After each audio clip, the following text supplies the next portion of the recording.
Okay, good morning class. बेटा, last day हमने respiration complete कर लिया था, बट वो अदर एनिमल्स में किया था। आज हम ह्यूमन रेस्पिरेशन की बात करते हैं, है ना। इसको हम डिस्कस करते हैं डिटेल में। इन human beings air is taken into the body through the nostrils. हम लोग जो है एयर को नॉस्ट्रिल्स के थ्रू बॉडी में एंटर करते हैं। The air passes through the nostrils is filter by the mucus which help in this process. इसमें जो म्यूकस होता है वो उसको फिल्टर करता हुआ जाता है और आगे बढ़ता है। Air passes through the throat and into the lungs. Rings of cartilage are present in the throat, so these ensure that the air passes does not collapse। ठीक है, इसमें जो रिंग्स होती हैं ट्रैकिया में वो इसको कोलैप्स होने से बचाती हैं। देखो बेटा, इस फिगर को आप अच्छे से देखिएगा। इस फिगर को थोड़ा सा डिटेल में देखिए, मैं थोड़ा सा बड़ा कर देता हूँ। ओके बेटा, चलिए अब आप इसको अच्छे से समझिएगा। ओके, देखिए यहाँ पे नेजल पासेज, जो नोज जहाँ से सांस हम लोग लेते हैं एंट्री करती है, माउथ कैविटी हो जाती है। उसके बाद फेरिंग्स एंड लैरिंग्स। लैरिंग्स बेटा ये यहाँ पे एडम्स एप्पल होता है, जो हम कह सकते हैं एक यहाँ पे फेरिंग्स और लैरिंग्स जो कॉमन पासेज का काम करता है। ठीक है ना, यहाँ पे फूड पाइप और विंड पाइप यहाँ पे मिल रहे होते हैं बेटा। फिर ट्रैकिया ये जो सी कार्टिलेजिनस आप देख रहे हो बेटा, कार्टिलेज से बनी हुई जो ये ट्यूब लाइक स्ट्रक्चर है, यही ट्रैकिया हो जाते हैं। रिंग्स ऑफ कार्टिलेज इसमें पड़ी होती हैं, जिससे ये जब हम सांस को छोड़ें या लें तो ये कोलैप्स ना हो जाए। ओके बेटा, आगे देखिएगा। लंग्स होते हैं बेटा, इसमें ट्रैकिया डिवाइड करती है ब्रोंकाई में, ब्रोंकाई डिवाइड करती हैं ब्रोंक्यूल्स में और एल्वियोलर सैक में। यहाँ पे देखो बेटा, ये डायफ्राग्म दिखाया गया है। डायफ्राग्म अप एंड डाउन होता है बेटा, डायफ्राग्म अप एंड डाउन होता है। ठीक है, तो यहाँ तक ये आपको समझ में आ गया होगा। देखिएगा, with in the lungs the passage divides into a smaller and smaller tubes which finally terminate in balloon like sac structure। जो गुब्बारे जैसा या बलून जैसा एक स्ट्रक्चर होता है उसको हम बोलते हैं एल्वियोलाई। क्या बोलते हैं? Alveoli. Real exchange of gases वहीं पे होता है। उसके बाद यहाँ से गैसेस जो होती हैं वो ब्लड में मिक्सअप हो जाती हैं और आगे कैरी की जाती हैं। ब्लड से पूरी बॉडी से जहाँ पे टिश्यू में रेस्पिरेशन होता है वहाँ से कार्बन डाइऑक्साइड लाई जाती है। आपने देखा था ऊपर जो कार्बन डाइऑक्साइड एक बाई प्रोडक्ट निकला था रेस्पिरेशन में, वो कार्बन डाइऑक्साइड ब्लड के थ्रू ही हमारे एल्वियोलाई तक आती है और यहाँ से लंग्स के थ्रू होती हुई ये नॉस्ट्रिल से आउटसाइड कर दी जाती है।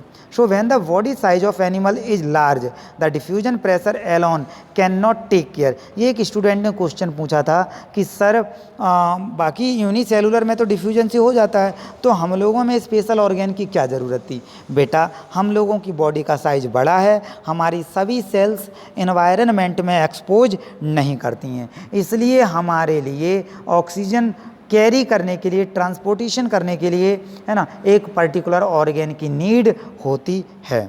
देखो भाई, when the body size of animals is large the diffusion pressure alone cannot takes care of oxygen delivery to all parts of the body, so instead respiratory pigment take up oxygen from the air in the lungs and carry tissue which is deficient in oxygen before releasing। Okay बेटा, चलो आगे हम देखते हैं क्या होता है। यहाँ पे देखिएगा कुछ क्वेश्चंस दिए गए हैं, इन क्वेश्चंस को आपको सॉल्व करते हुए आगे बढ़ना है। चलो हम यहाँ पे इनको समझा देते हैं, ध्यान से समझिएगा बेटा जी।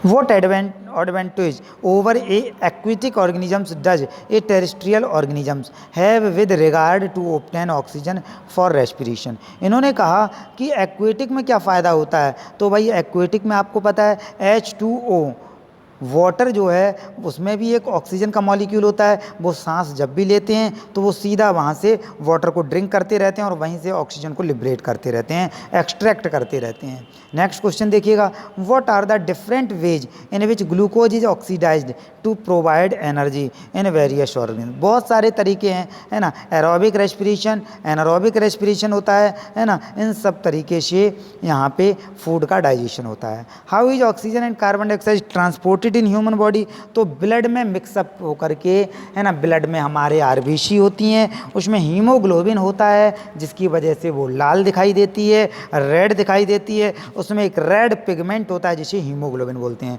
उसमें ये ऑक्सीजन से बाइंड करने की क्षमता होती है, वो उसको कैरी करती है। वन हीमोग्लोबिन का मॉलिक्यूल ऑक्सीजन के 4 मॉलिक्यूल्स को कैरी कर रहा होता है। आई होप समझ में आ गया होगा। How are the lungs designed in human beings to maximise the area for exchange of gases. देखो भाई, एक्सचेंज ऑफ गैसेस ज़्यादा से ज़्यादा हो सके इसीलिए तो वहाँ पे एल्वियोलाई को लाया गया है ना। तो एल्वियोलाई की हेल्प से exchange of gases more and more हो पाता है। ओके बेटा, चलिए ये आप सबको समझ में आ गया होगा। अब आज से एक नया टॉपिक शुरू हो रहा है, ट्रांसपोर्टेशन, है ना, ट्रांसपोर्टेशन इन ह्यूमन बीइंग, है ना। तो चलो हम डायरेक्ट इसको देखते हैं बेटा। We have seen in previous sections that blood transport, blood एक ट्रांसपोर्टेशन का काम करता है, फूड ऑक्सीजन सब इसी के थ्रू ट्रांसपोर्ट करके ले जाई जाती है बेटा, ठीक है ना। So we have seen in a previous section that blood transport food ले जाता है, ऑक्सीजन ले जाता है, वेस्ट मटेरियल को भी कैरी करता है हमारी बॉडी से आउट करने के लिए। In class 9th we learn about blood being a fluid connective tissue. Blood है क्या? तो ब्लड एक कनेक्टिव टिश्यू है बेटा, और कनेक्टिव टिश्यू में भी कैसा कनेक्टिव टिश्यू है? फ्लूइड कनेक्टिव टिश्यू है। हार्डेस्ट कनेक्टिव टिश्यू कौन होती है? बोन होती है। फ्लूइड कनेक्टिव टिश्यू कौन होता है? ब्लड होता है, ठीक है ना। और कार्टिलेज कौन होती है? वो कार्टिलेज ना तो ब्लड की तरह लिक्विड होता है, ना ही बोन की तरह सॉलिड होता है, फ्लेक्सिबल होता है थोड़ा सा, तो वो कार्टिलेजिनस कनेक्टिव टिश्यू हो जाएगा, है ना बेटा। तो ये ब्लड का कॉन्सेप्ट हो गया, ये अपने में चीज़ों को सर्कुलेट करता है। अब हमारा सर्कुलेटरी ऑर्गेन कौन है? तो हमारा सर्कुलेटरी ऑर्गेन हार्ट होता है। देखो बेटा, अच्छे से यहाँ से आप समझोगे, हार्ट का फिगर देखिएगा आप, डिटेल में मैं आपको समझा दे रहा हूँ।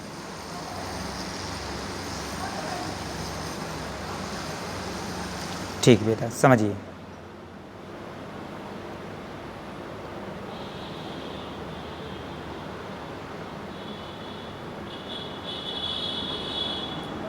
अभी ठीक है बेटा, अब ध्यान दीजिए। देखो बेटा, ये होता आयोर्टा।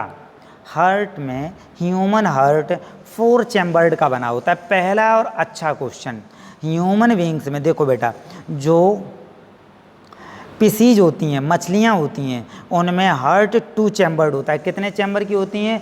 2 चैम्बर्ड हार्ट होता है। जो एम्फीबिया होते हैं उनमें 3 चैम्बर्ड हार्ट होता है। और जो एवीज और मैमल हैं उसमें कितने चैम्बर्ड हार्ट है? उसमें 4 चैम्बर्ड हार्ट है भैया। जो वर्ड वगैरह हैं और जो मैमल हैं, जो हम लोग हैं, उनमें हार्ट 4 चैम्बर्ड होता है। बात समझ में आई बेटा जी?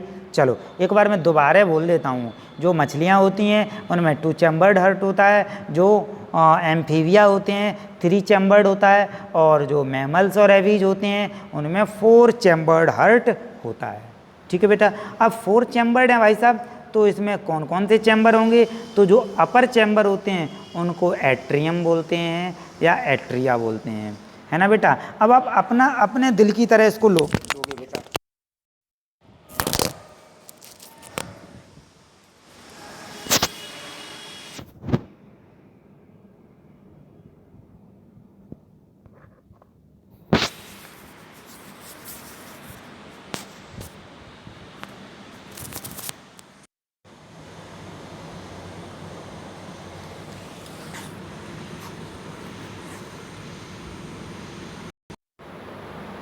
ओके बेटा, चलो सॉरी, मोबाइल एक्चुअली गिर गया था, इसलिए मैं माफ़ी चाहूँगा बेटा। हम दोबारा आते हैं अपने काम पे।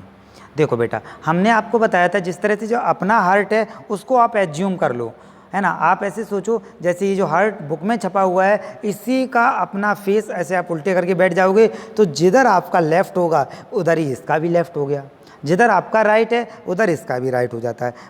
बोर्ड पे बना हुआ हो तो भी आप उसे अपना हार्ट मान लोगे, जिधर आपका राइट हैंड है उधर राइट साइड हो जाएगी, जिधर लेफ्ट हैंड है उधर लेफ्ट साइड हो जाएगी। ओके बेटा। अपर जो चैम्बर होते हैं उनको हम एट्रियम बोलते हैं, और जो लोअर चैम्बर होते हैं बेटा उनको हम वेंट्रिकल बोलते हैं, ओके बेटा। चलो, आयोर्टा क्या होता है, जो हम कह सकते हैं लार्जेस्ट वेन होती है ना, जो आर्टरी होती हैं, जो सबसे बड़ी आर्टरी होती है, लार्जेस्ट आर्टरी होती है, उसको बोला जाता है आयोर्टा। ओके बेटा। लेफ्ट वेंट्रिकल, लेफ्ट एट्रियम ये हो गया, राइट एट्रियम ये हो गया, लेफ्ट वेंट्रिकल ये हो गया और राइट वेंट्रिकल बेटा ये हो गया।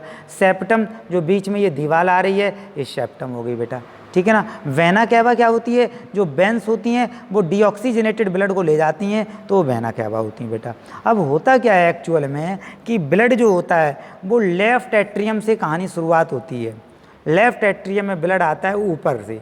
ऊपर कहाँ से बेटा, तो ये आता है लंग्स से, ध्यान से समझना, लंग्स यहाँ पे ऊपर होते हैं, यहाँ से ब्लड आया लेफ्ट में आ गया, यहाँ से। अब देखो यहाँ पे एक ट्रिक होती है बेटा, BML,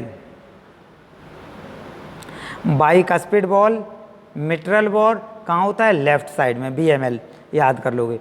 तो ये जो बाइकस्पिड बॉल्व है, ठीक है ना, ये वाला बॉल, ये बाइकस्पिड बॉल बोलते हैं बेटा हम इसको। यहाँ से है ना सिस्टोल होता है, हार्ट कॉन्ट्रैक्ट होता है, ब्लड नीचे जाता है, मतलब कहाँ गया, लेफ्ट वेंट्रिकल में। यहाँ से ब्लड जब निकलता है तो यहाँ पे बेटा सेमिलुनार वॉल्व होते हैं और इनसे होता हुआ ये चला आता है नीचे की तरफ। या अब हम इस फिगर से समझ रहे हैं बेटा, तो यहाँ पे हम कहेंगे ये जा रहा है बेटा यहाँ से ऊपर की तरफ, ये देखो ये एरो लगाया है, तो ये जा रहा है, ये जाते हुए निकल रहा है, जी देखो बेटा ये निकला, ठीक है ना। तो इस तरह से ये ऊपर चला जाता है, पूरी बॉडी में सर्कुलेट होता है, और सर्कुलेट होकर के बाद बॉडी से वेना कैवा से ये एंट्री ले लेता है। Vena cava from lower body part, यहाँ से आ जाते हैं, उसके बाद ये लेफ्ट एट्रियम में, सॉरी राइट एट्रियम में ब्लड आ जाता है, यहाँ से फिर ये ट्राइकस्पिड वॉल्व के थ्रू राइट वेंट्रिकल में इसको भेजता है, और राइट वेंट्रिकल यहाँ से ये जो है वो पल्मोनरी आर्टरी में भेज देता है, मीन्स लंग्स को दोबारा फिर चला जाता है।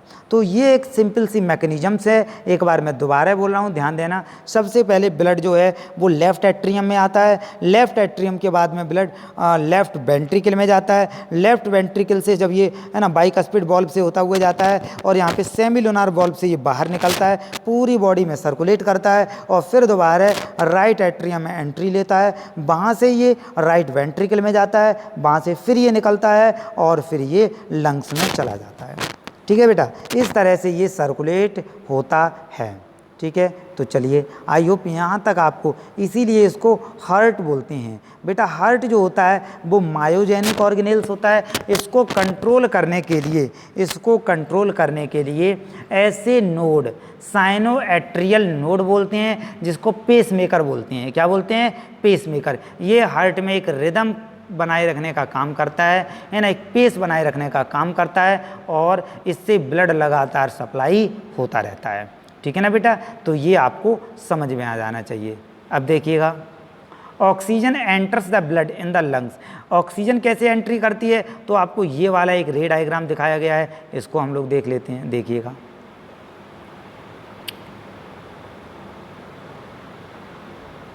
देखो बेटा, यहाँ पे इन्होंने क्या दिखाया है एक्चुअल में,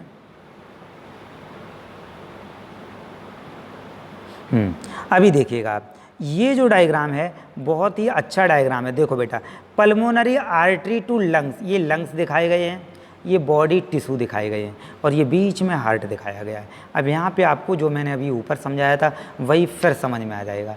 तो देखना बेटा, ये पल्मोनरी वेन लंग से आ रही हैं, इसमें ऑक्सीजनेटेड ब्लड भरा हुआ है, यहाँ से आती हैं, ये कहाँ ही देखो बेटा, ऊपर वाले चैम्बर में। तो ये चैम्बर क्या है, लेफ्ट एट्रियम है। ये क्या चैम्बर है बेटा, लेफ्ट एट्रियम में ब्लड आ गया, ठीक। अब आगे देखना, अब यहाँ से क्या होगा, ठीक, ये ब्लड बाइकस्पिड वॉल्व से नीचे आ गया, मतलब लेफ्ट वेंट्रिकल में आ गया, लेफ्ट वेंट्रिकल से ये ब्लड फिर निकला, और ये देखो बॉडी टिश्यू में आ गया, ओके बेटा, ठीक, ये हो गया। अब जैसे ही बॉडी टिश्यू से ये निकलेगा तो फिर इसमें ब्लड में ऑक्सीजन कम होगी, कार्बन डाइऑक्साइड ज़्यादा होगी, इसीलिए इस साइड देखो बेटा रेड कलर दिखाया गया है और इस साइड ब्लू कलर से दिखाया गया है। क्यों, क्योंकि इसमें कार्बन डाइऑक्साइड की क्वांटिटी ज़्यादा है, ये डीऑक्सीजनेटेड ब्लड हो जाएगा। यहाँ से ब्लड फिर राइट एट्रियम में एंटर किया वेना कैवा से, और ये राइट एट्रियम से ट्राइकस्पिड वॉल्व से होता हुआ है ना राइट वेंट्रिकल में पहुँच गया, और यहाँ से फिर दोबारा लंग्स में एंटर कर जाता है। आई होप आपको ये सिस्टम समझ में आया होगा बेटा, ठीक है ना। तो ये था ट्रांसपोर्टेशन सिस्टम ह्यूमन बीइंग का, ठीक है ना। आगे क्या है बेटा इसमें हम आपको नेक्स्ट वीडियो में इसमें एक्सप्लेन करेंगे। ओके बेटा, तो तब तक के लिए ज़रूर चीज़ों को समझते रहिएगा और पढ़ते रहिएगा। चैनल को सब्सक्राइब ज़रूर कीजिएगा, है ना, लाइक और कमेंट ज़रूर कीजिएगा बेटा।